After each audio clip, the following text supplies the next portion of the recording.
Dr. Koni, sepertinya sudah mulai untuk live. Saya izin menyampaikan bahwa sesi ketiga akan segera dimulai, Dok. Dan Bapak Ibu sekalian, saya sampaikan untuk sesi ketiga ini, bila ada pertanyaan terkait dengan materi, mohon disimpan dulu dan kita akan bertemu di sesi diskusi ya, Q&A. Nanti mohon diketikkan saja di kolom Q&A, maka pertanyaan tersebut akan dapat dibaca oleh kami dan pemateri. Baik, sesi ketiga ini akan dipaparkan oleh pembicara kita, Dr. Koni Tanjung, spesialis anak konsultan. Izin untuk membacakan kurikulum vitae Dr. Koni. Dr. Koni menempuh pendidikan dokter spesialis ilmu kesehatan anak FKUI dan lulus tahun 2005. Kemudian beliau melanjutkan spesialis 2, subspesialisasi nutrisi dan penyakit metabolik, lulus tahun 2014. Selanjutnya beliau juga memperdalam ilmu tentang inborn error of metabolism sebagai fellowship di Sheffield, United Kingdom. Dan setelah itu beliau melanjutkan ke program studi doktoral di FKUI dan lulus tahun 2016. Selanjutnya pengalaman kerja Dr. Koni ini beliau adalah spesialis anak konsultan di Rumah Sakit Pantai Indah Kapuk dan Rumah Sakit Suci PIK juga ya Dr. Koni. Kemudian beliau juga di bidang tidak lepas dari lingkungan akademiknya. Jadi beliau menjadi dosen luar biasa pasca sarjana Universitas Hasanuddin Makassar. Dan di lingkungan kolegium atau profesi, beliau saat ini menjadi sekretaris UKK Nutrisi dan Penyakit Metabolik PPI DAI sejak tahun 2018 hingga saat ini. Dr. Koni akan membawakan materi tentang pertumbuhan optimal untuk anak di bawah 5 tahun. Saya persilakan kepada Dr. Koni untuk menyampaikan paparan materinya dalam waktu 20 menit. Dan setelah itu nanti kita akan menutup sesi ini untuk kemudian pindah kepada sesi berikutnya. Silakan Dr. Koni. Ya, oke. Makasih Dr. Ervi. Selamat sore saya ucapkan kepada seluruh peserta webinar. Seperti kita ketahui ya, pertumbuhan anak ini terutama di 5 tahun pertama adalah satu masa yang paling penting yang harus kita jaga. Yang dampaknya itu akan berpengaruh untuk kesejahteraan jangka panjang. Kalau kita untuk slide selanjutnya bisa. Ya, jadi tujuannya adalah kita mengerti pentingnya nutrisi di 1000 hari pertama kehidupan. Kita mengetahui masalah gizi yang ada di Indonesia dan melakukan monitoring pertumbuhan dengan benar sehingga mampu melakukan identifikasi penyebab dan melakukan tata laksana perbaikan. Ya, slide. Oke, jadi kalau kita tahu di 1000 hari pertama kehidupan ini kita lihat ya, terutama ada beberapa organ yang berkembang dengan sangat pesat, terutama dari dalam kandungan sampai usia 2 tahun. Kita lihat otak di situ ya, 80% sudah mencapai ukuran maksimalnya di usia 2 tahun. Kemudian timus yang berfungsi untuk daya tahan juga bertumbuh dengan pesat, baru diikuti kemudian dengan organ reproduksi, liver, dan lain-lain. Sehingga kita tahu bahwa awal kehidupan merupakan kesempatan penting untuk memaksimalkan kesehatan jangka panjang. Ya, slide. Oke, jadi di sini kita lihat early nutrition atau nutrisi di awal kehidupan akan berpengaruh untuk jangka pendek dan jangka panjangnya. Jangka pendeknya tadi kita udah lihat ya, otak yang bertumbuh dengan cepat di situ yang akan berpengaruh untuk performa kognitif dan kemampuan edukasional. Kemudian mempengaruhi juga pertumbuhan dan komposisi dari tubuh kita, jadi otot yang akan mempengaruhi imunitas dan kapasitas kerja kita. Tapi jangan lupa ada di situ program-program metabolik dari glukosa, lemak, protein, hormon yang nantinya jika tidak dijaga akan berdampak untuk terjadinya diabetes, obesitas, penyakit jantung koroner, kemudian hipertensi dan kanker. Ya, slide. Oke, jadi masalah nutrisi apa yang ada dari data WHO saya kutip di tahun 2020. Masalah terbesar yang dihadapi oleh anak-anak di bawah 5 tahun adalah stunting ya di situ ya. Kemudian diikuti dengan wasting atau gizi kurang dan tetap jangan lupakan adanya overweight. Bagaimana kondisi di Indonesia? Kita bisa lihat dalam slide berikutnya. Oke, di sini kita lihat data dari Badan Pusat Statistik ya, yang menunjukkan bahwa di sini untuk masalah pendek dan sangat pendek atau yang kita kenal dengan anak-anak stunting atau stunted ya, angkanya sudah agak turun. Yang sebelumnya di Reskesdas itu sekitar 30%, dalam data yang statistik ini 27,67%, sedangkan untuk gizi kurang sekitar 11,5% seperti itu. Ya, slide.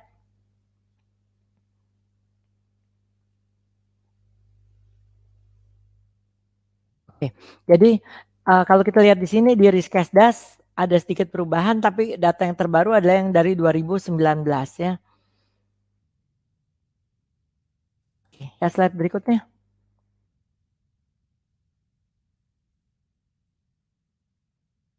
Halo. Ya. Nah, jadi kalau kita tahu Indonesia ini saat ini masih mengalami masalah untuk stunting. Kita masih ada di peringkat kelima walaupun angka stuntingnya sudah berkurang ya dari Badan Pusat Statistik tersebut ya. Nah, apa itu stunting? Stunting itu kita lihat dari kurva yang dipergunakan adalah kurva WHO ya, dari panjang badan atau tinggi badan menurut usia. Bila didapatkan tinggi atau panjang badan dari seorang anak di bawah dari -2 set score WHO yang disebabkan oleh malnutrisi kronis, baik akibat asupan nutrisi yang tidak adekuat atau kualitas yang tidak adekuat dan atau kebutuhan yang meningkat karena infeksi. Perlu selalu kita ingat dan selalu akan diingat bahwa stunting ini terjadi tidak semena-mena ya, tidak sekonyong-konyong, tapi selalu diawali dengan growth faltering atau yang dalam bahasa Indonesia hambatan pertumbuhan. Jadi hambatan pertumbuhan itu ya, slide berikut. Hambatan pertumbuhan itu dapat terjadi sebelum penurunan status gizi. Jadi anaknya mungkin masih gizi baik, tapi sudah mulai pertumbuhannya datar ya. Terjadi juga sebelum terdapat tanda klinis gizi kurang atau gizi buruk, dan terjadi saat anaknya masih aktif dan tidak terlihat sakit atau kurus. Jadi hambatan pertumbuhan dapat terjadi pada semua status gizi. Ya, slide. Nah, kapan kita mencurigai anak ini memiliki resiko?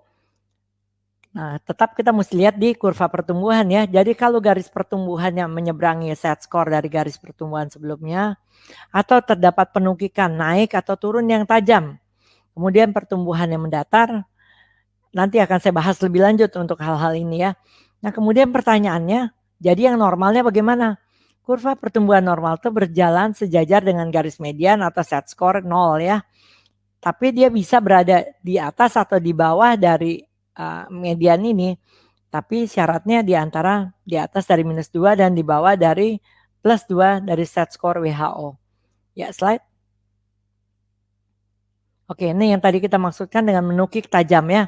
Jadi kita lihat dari kurva WHO yang berat badan menurut usia. Di situ garis menukik tajam yang naik ya.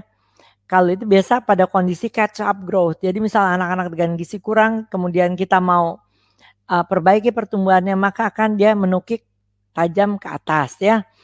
Tapi jangan lupa lihat tren tinggi badannya ya. Jadi kalau mau lihat, walaupun anaknya menukik turun misalnya karena anak obesitas yang mau kita kurangi berat badannya, tetap harus dilihat bahwa tinggi badannya tidak terpengaruh. Tinggi badan tetap harus bertambah. Ya, kemudian kalau anak menukik turun, beratnya turun ya, status gizi kurang, tapi disertai dengan tinggi badan yang menukik juga, itu menjadi masalah besar yang perlu kita cari penyebabnya. Ya, slide. Oke, kalau ini yang kurva pertumbuhan yang mendatar tadi, jadi dalam berapa pengukuran anaknya berat badannya tidak bertambah ya. Nah, ini juga menunjukkan ada masalah. Kalau anak yang tadinya obes kemudian berat badannya tidak bertambah, itu memang kita akan lebih tenang, tapi tetap lihat yang tadi saya bilang bahwa tidak boleh disertai dengan penurunan dari tinggi badannya. Ya, jadi kalau tinggi badan tetap bertambah, kemudian berat badan yang berkurang, ini tentu menunjukkan status gizinya yang membaik. Jadi dari obes mungkin jadi overweight atau menjadi gizi baik. Tapi bila penurunan berat badan tidak disertai dengan kenaikan tinggi badan, ini perlu dievaluasi lebih lanjut. Ya, slide berikutnya. Nah, kadang-kadang kita melihat kurva WHO itu bingung ya, karena kita lihat ada yang pakai set score, jadi set score 0, kemudian -1, -2, tapi bisa juga kurva WHO yang ada persentil 3, 5 seperti itu. Nah, kita mesti bedakan bahwa set score itu tidak sama dengan persentil ya. Set score itu kurang lebih sama dengan standar deviasi ya. Kemudian WHO growth standard yang kita gunakan, yang kita pakai untuk patokan dari status gizi atau apa ini menggunakan set score tersebut. Jadi hati-hati jika menggunakan persentil. Di set score -3 itu kalau di persentil sekitar persentil dari 2 sekitar itu ya. Ya, slide berikutnya. Banyak yang bertanya, sebenarnya kalau stunting ini kenapa sih kita repot-repot seperti itu ya? Kenapa mesti kita atasi? Karena kita tahu stunting ada efek jangka pendeknya ya yang meningkatkan morbiditas dan mortalitas. Kemudian mempengaruhi tentunya akan menambah beban untuk biaya kesehatan seperti itu dan menurunkan fungsi kognitif. Sedangkan untuk jangka panjangnya, tentu anak-anak yang stunting ini akan menjadi stunting juga di masa dewasanya ya. Jadi orang dewasa dengan tinggi yang kurang, kemudian akan lebih mudah terjadi obesitas. Apa hubungannya? Biasanya dapat dijelaskan bahwa anak-anak sudah mengalami stunting akan mengalami juga perlambatan dari pembakaran lemak dan lain-lain, sehingga lebih mudah untuk terjadinya obesitas. Kemudian dia tentu akan mempengaruhi kemampuan dari belajar, kemudian yang nantinya akan berpengaruh terhadap SDM bangsa kita ya. Ini yang kita nggak mau ya. Ya, slide. Oke, jadi tantangan kita adalah mencegah perlambatan pertumbuhan linear sebelum terjadinya stunting, ya. Kemudian menjaga agar tidak menjadi overweight atau obese. Ya, slide. Oke. Jadi kita penting untuk memonitor pertumbuhan. Nanti akan saya bahas pelan-pelan untuk ini ya. Ya, slide berikutnya. Nah, kalau memonitor pertumbuhan kita mesti punya kesepakatan ya, kurva pertumbuhan apa yang akan dipakai. Kenapa? Karena kurva pertumbuhannya penting untuk menilai baik tidaknya pertumbuhan. Ya, kemudian akan terlihat gambaran dari parameter antropometri dan keuntungannya kita bisa mengidentifikasi awal perlambatan pertumbuhan, membedakan penyebab anak pendek, apakah dari awalnya dia pendek ataukah dia pendek karena tadi sudah mengalami growth faltering, kemudian baru jadi pendek, dan memperkirakan tinggi akhir, monitor respon terhadap terapi, dan lain-lain. Ya, slide. Nah, kenapa sih kurva pertumbuhan WHO yang kita gunakan?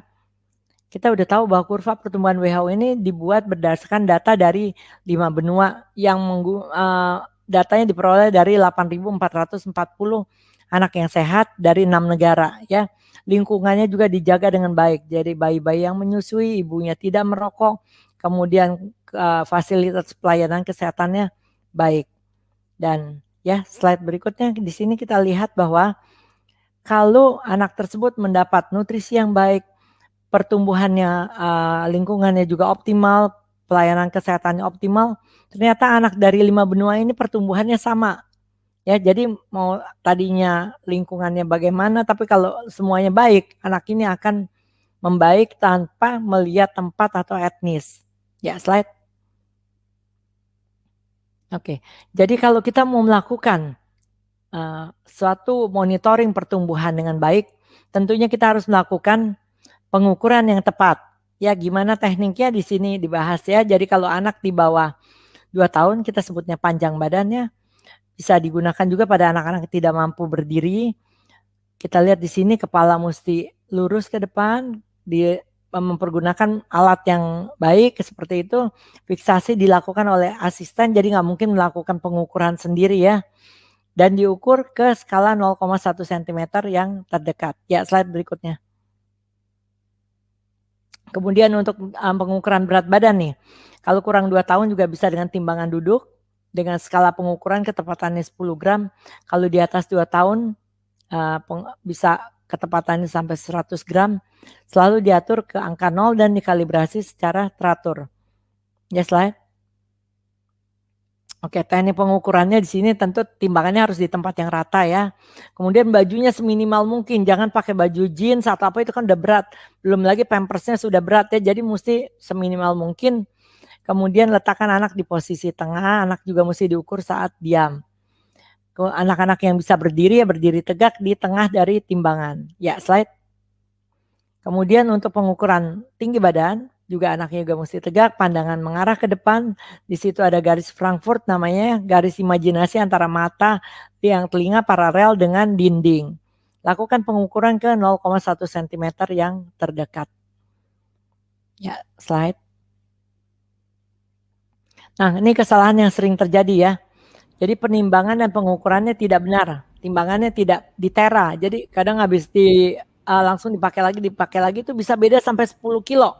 Saya baru saja mendapatkan hal ini ya. Jadi anaknya ditimbang 16 kilo, padahal dilihat nggak cocok. Jadi kita minta cek ulang, ternyata memang belum dikalibrasi seperti itu ya.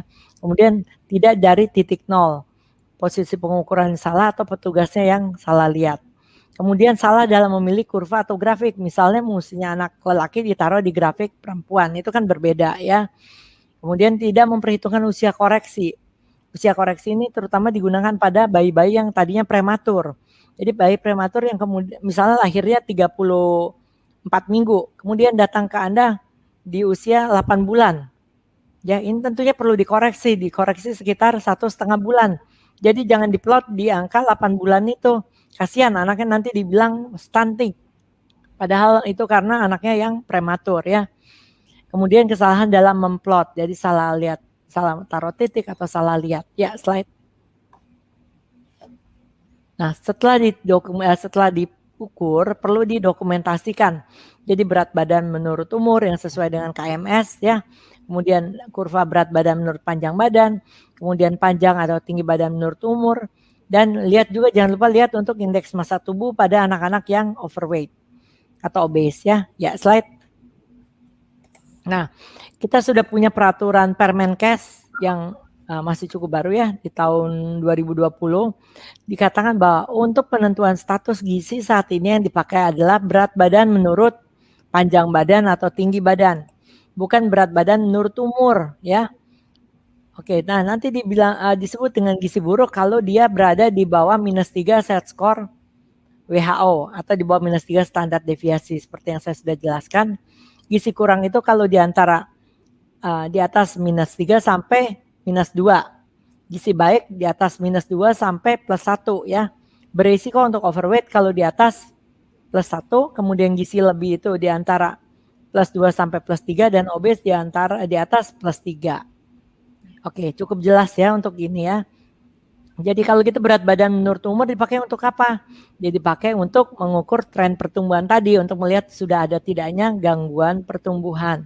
Sedangkan panjang badan menurut umur dipakai untuk menentukan dia ada stunting atau tidak. Ya, slide. Dokter Koni, maaf waktunya 3 menit lagi. Oke, jadi di sini screening setelah kita tahu, kita plot, kita bisa melihat ada kita screening ya. Jadi di sini Permenkes 2 tahun 2020 juga sudah ada di sini. Kalau anaknya tinggi pertumbuhan berat badan atau panjang badannya tidak baik, itu perlu dievaluasi lebih lanjut. Ya, slide berikutnya. Oke, di sini. Jadi kalau Anda menemukan misalnya dia ada di bawah tinggi badannya di bawah -2, langsung dirujuk ke dokter anak biasanya untuk menentukan ini stunting atau stunted ya. Biasanya itu kapasitas dari kemampuan dokter anak atau dokter umum yang sudah terlatih ya. Begitu juga untuk kalau berat badannya atau weight incrementnya tidak memuaskan seperti itu. Nah, itu juga perlu dirujuk. Oke, slide. Ya, itu ada red flag-nya ya buat melihat ya. Jadi ini kalau berat badannya mendatar atau menukik ke bawah, itu perlu dicari penyebabnya. Ya, slide berikutnya. Oke, slide. Ya, di sini kalau disebut yang weight faltering itu kalau dalam pengukuran berat badannya bertambahnya tidak memenuhi satu angka tertentu. Bisa dilihat dari weight increment yang digunakan dari WHO ya. Jadi dari Permenkes itu dikatakan kalau ditemukan dalam 2 kali pengukuran dia berada di bawah persentil 5, ini sudah weight faltering yang perlu segera ditata laksana. Ya, slide. Ya, ini weight increment itu ya, lihat dari Permenkes 29 tahun 2019. Oke, ya, slide berikutnya. Ya, berikutnya ini cuma contoh ya, di bawah persentil 5 yang penting. Oke, slide berikutnya. Ya, ini juga tadi untuk melihat dalam 2 kali pengukuran. Jadi misalnya dari 0 sampai 1 bulan dia ternyata bertambah berat badan kurang dari persentil 5, itu mesti segera dicari penyebabnya ya. Slide. Ya, slide berikutnya ini tadi untuk menunjukkan length increment. Oke, jadi apa sih yang perlu ada di otak kita bila mendapatkan anak dengan adanya weight faltering ini? Lihat ada faktor resiko. Kalau anaknya udah ada kelainan kongenital, berat badannya juga tidak baik ya, kemudian berat lahirnya itu kecil atau prematur, ibunya pengguna alkohol atau tembakau, dan ada lingkungan kemiskinan, ini sudah menjadi tanda bahaya. Ya, slide. Oke, sedangkan pada anaknya sendiri, kalau anaknya latch on-nya tidak baik, kemudian ada alergi susu sapi, ada diare kronis, anemia, ini juga menjadi penyebab bahwa terjadinya weight faltering tersebut. Ya, slide aja. Oke, ya. Ini sebenarnya akan ada di pembahasan lebih lanjut ya. Untuk mengatasi masalah weight faltering ini, tentu kita perlu memberikan nutrisi yang terbaik, dan kita sudah tahu di awal itu diberikan ASI. Ya, slide. Ini boleh dilanjutkan aja terus slide. Ya, ASI adalah makanan terbaik. Kalau ASI ternyata beratnya tidak baik, tidak langsung disuruh susu formula ya. Manajemen laktasi dulu, baru kita evaluasi dalam 1 sampai 2 minggu. Ya, kemudian baru dilihat apa mau kalau di bawah 4 bulan tuh dapat ASI donor dengan segala syaratnya atau susu formula. Kalau di atas 4 bulan lihat kesiapan anak apa bisa mulai MPASI. Ya, slide. Oke, kemudian MPASI ini ada definisinya ya, yang dari UKK Nutrisi. Makanan padat atau cair selain ASI yang diberikan di periode penyapihan di saat ASI sudah tidak mencukupi. Ya, slide. Oke, jadi syarat untuk MPASI itu tepat waktu, adekuat, aman dan higienis, dan responsif. Nanti akan kita bahas lebih lanjut, mungkin juga boleh di pertanyaannya. Ya, slide. Oke, jadi ringkasannya nutrisi di 1000 hari pertama kehidupan itu memegang peranan penting. Kemudian stunting selalu diawali dengan hambatan pertumbuhan atau growth faltering. Perlu melakukan pemantauan dan interpretasi pertumbuhan dengan akurat ya untuk pencegahan dan deteksi kemungkinan malnutrisi. Ya, saya rasa cukup sekian Dr. Ervi, mungkin nanti bisa kita bahas di tanya jawab. Ya, slide. baik. Terima kasih Dr. Koni atas paparannya yang sangat detail. Namun memang sebenarnya itu mungkin bisa diberikan dalam kuliah 1 jam ya Dr. Koni, Ya, karena sangat technically ya Dok ya. Ini Ya. tadi masalah grafik, kemudian kapan menggunakan persentil, kapan Itu menggunakan perlu Z-score. workshop Nanti ya. mungkin ya betul. Ya, nanti harus ada pengembangan ini Ya. lagi ya, pengembangan capacity building lagi ya untuk tenaga kesehatan kita di Indonesia terkait dengan hal tersebut. Ya, baik.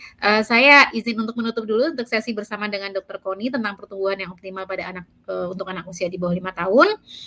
Mohon kepada Bapak Ibu peserta webinar yang masih mempunyai pertanyaan dapat disimpan dulu untuk sesi Q&A. Kita akan bertemu kembali dengan Dr. Koni pada sesi Q&A bersama juga dengan kedua narasumber kita sebelumnya, dengan Prof. Endang dan dengan Dr. Rima. Ya, kita masuk dulu ke dalam sesi atau room yang berikutnya dengan Dr. Tirta, spesialis gizi klinik. Beliau juga akan membawakan topik yang tidak kalah menariknya. Baik, silakan kepada panitia, kepada Ibu Friska dan tim mungkin ingin menutup room ini. Ya, Dr. Koni, kita ketemu lagi nanti ya, Dok. Ya, oke. Terima kasih, sampai ketemu, Dr. Koni. Dok. Ya, makasih.